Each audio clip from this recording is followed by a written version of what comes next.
Can you hear me? I can. Can you hear me? I can hear you. I can see your nice jersey there. I see you loud and clear there. It looks like a replica 84 jersey. You're right, and I don't and you may be able to see right there is a I picture see of that as you, well. and Yeah, there's Bull Durham. awesome. That Sports Illustrated, and I know you don't remember this, but you actually autographed that. I was with my son. This is many years ago, probably about 10 years ago, when you were coming through with Lehigh Valley. I live in Brownsburg, Indiana, so near Indianapolis. Oh, And Indianapolis, sure. yeah, and my son's name is Ryne. Also, named him after a baseball player that you may be aware of. So anyway, Awesome.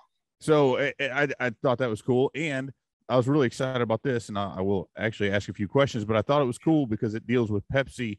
And one of my memories when I was a kid, we were a Pepsi family, and so my brother and I, and this is back when it was in glass bottles, right? We'd sit there in the living room in the summer and watch Cubs games, drinking Pepsi. So I just thought this was a pretty cool deal. Yeah. Yeah.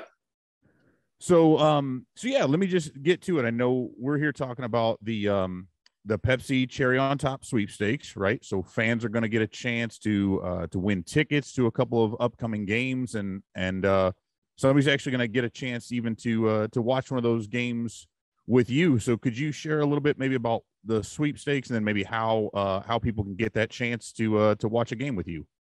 Yeah, sure. I'm teaming up with Pepsi, and I urge fans starting tomorrow, June 29th, to go on Twitter and go to hashtag Pepsi Cherry on Top sweepstakes, tagging at Pepsi, and share what would take an experience at Wrigley Field, put a cherry on top for their experience, and give them a chance to win and to enter the contest. And on July 16th, there'll be 30 winners that will be picked. And there'll be one special grand prize winner that will watch a game with me, that game on the 16th in a suite. And we'll enjoy summertime and baseball and Wrigley Field and the Cubbies, and hopefully a Cubbies win. We hope so. Unfortunately, I know there haven't been quite as many of those as maybe what we would like, but as you've had a chance to watch the team, I think anytime, right, they're coming off of a couple wins against the Cardinals, there's always something we can kind of look at and take away. That always does put a cherry on top, I think. But what are maybe some of the performances? Who are some of the players that, as you're watching this version of the Cubs, that you're really enjoying or that stand out to you? Yeah, you know what? First of all, I'm enjoying the job that David Ross is doing in the coaching staff, and I admire the hustle of the players and the team concept. And this is all part of the process of rebuilding the team and getting some young players some experience, and also evaluating some of the players who could go forward and be Cubbies and be a part of the next winter, along with the grooming of the young players that were attained during the trades last year that are in the minor leagues as they play their minor league seasons, and see if a handful of those or a couple of those come up and get some experience at the end of the season. Also, if some of those players are invited to the big league camp next year, but that's all part of the process. We've seen it before, 2012, 13, and 14, and then a group of players, core players, came up through the minor league system, and they went to the playoffs in 15. Of course, we know what happened in 2016 and after, with a sustained going back to the playoffs. And so that's the agenda. That's the Cubs plan. I like the team play that the Cubs players are doing right now. They're pulling for each other. They're playing hard. And I think just all in all, I'm just focused on how they go about their business on a daily basis, and how they don't give up to the last out, and they pulled off some late inning wins. So hopefully we're going to see one of those wins when I'm watching with that lucky fan.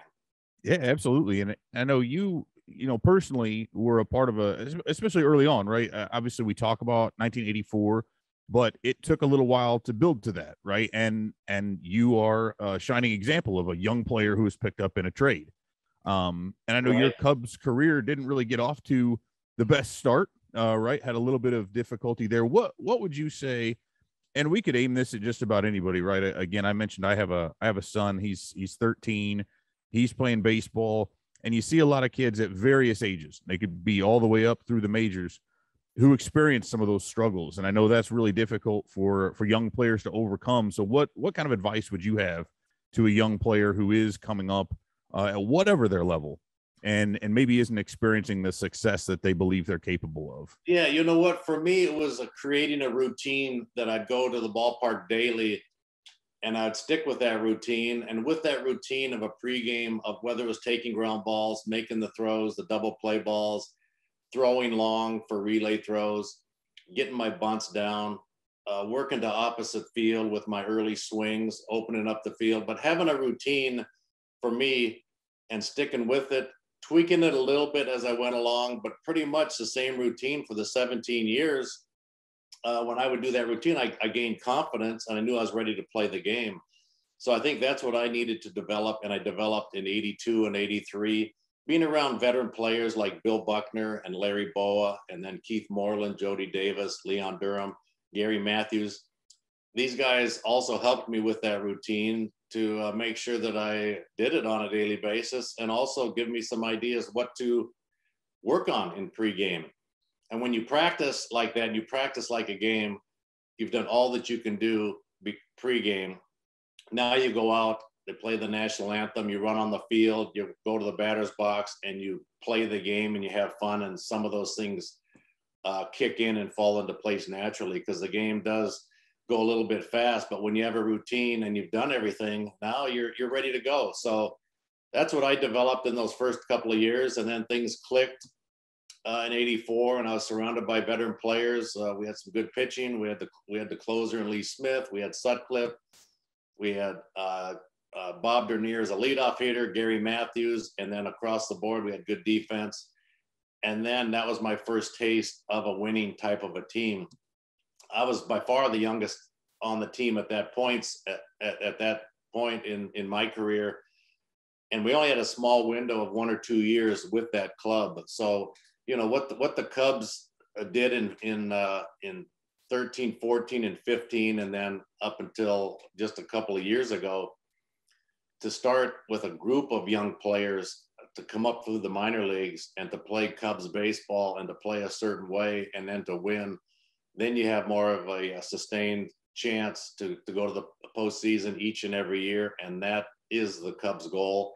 And so I like the players that they picked up in the trades and the experience that they're getting this year in the minor leagues, and just anxious to see how the rest of the season goes and develops, and see some of the mainstay type of players that'll stick around for some years, and then also see some of these young players get up and get a chance in the late Septembers, like I did in 1981. I was a September call up to the Phillies, and to be around Pete Rose and Mike Schmidt and Carlton and all these guys, I really learned a lot, number one, from them, but also got a taste of being in a major league ballpark, and that went a long way with my development. So I see some young minor league players with the Cubs potentially having that opportunity at the end of the year.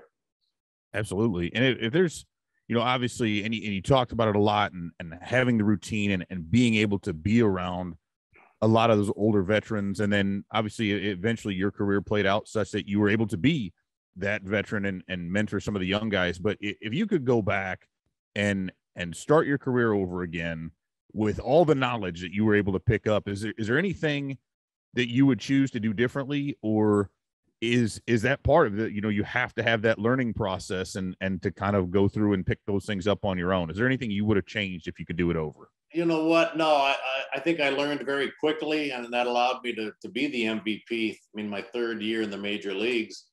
But I was open for suggestions. I listened to the older players. I watched the game of baseball and watched how it was supposed to be played and tried to emulate that. And I think I was a quick learner by just watching and listening, maybe not talking too much, and trying to apply the good parts of the game to my game. And I think that's what I did. I'm so lucky to spend my whole year with the Chicago Cubs, and Wrigley Field is my home ballpark. So the fact that I have a chance to do this with Pepsi and be at Wrigley Field and be around the Cubs fans that I love on a daily basis. And now being an ambassador to the Cubs, I am at Wrigley a lot. So I enjoy that part of it.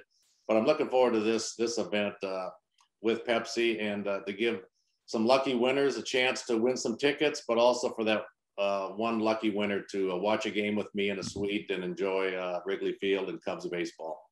That's awesome. So, one last time. So for anybody who's out there, for those who are watching this and see this out there online, all you've got to do to enter is just go on Twitter. You can put, use the hashtag Pepsi Cherry on Top Sweepstakes. Just tag at Pepsi in there, and you'll be able to do that for the next couple of weeks, and then hopefully get a chance to get some free tickets and possibly watch the game with one of your favorite players. So I appreciate your time. Thanks a lot for everything, and hopefully you get to see a couple of Cubs wins with those lucky fans. I hope so. And you know what? We're also going to taste some Pepsi Wild Cherry product, which is outstanding. So that'll be available on July 16th and 17th also on Gallagher Way. And nothing better than that. Pepsi and Cubs baseball. That's hey, that's what I grew up on. So I love it. I appreciate. Like I said, I've got some fond memories of it. So I really appreciate your time and look forward to it. So take care. All right. You have a good one. All right. Thanks.